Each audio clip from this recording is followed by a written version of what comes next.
Okay. To Randall's point, a team that's working on this comet research, I don't know how these guys afforded it, but they paid so much money to have the entire United States LIDAR mapped.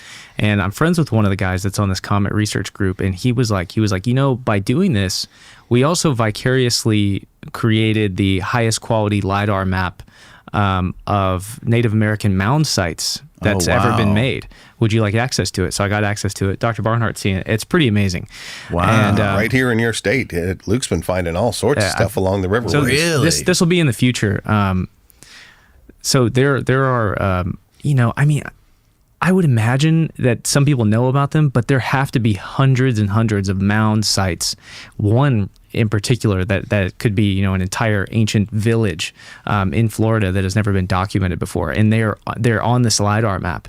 So that's probably down the pipe for me in 2025 that I'm going to go document these things in person. But there are quote unquote, it sounds dramatic, but lost cities still in Florida, still in the U.S. Out in the woodlands that need to be discovered. And lost cities would Florida, Georgia, Alabama, Mississippi, Louisiana. They are absolutely full of these big Mississippian cities that we've been just ignoring for generations now. Yeah, and I called the head of archaeology at the University of Southern Florida and spoke to her on the phone and showed her just one image of this LIDAR map, and then it was after that she took me very seriously. She goes, "Where'd you get this?"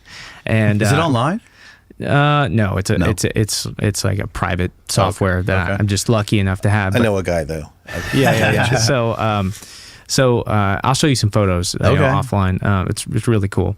So on this map, they also have all the data that I've just glanced at it, and they have marked all these the superheated shrapnel from what they think is a comet that hits the North Atlantic ice cap, and that shrapnel flies across the U.S. Right. And have you seen the Carolina Bays?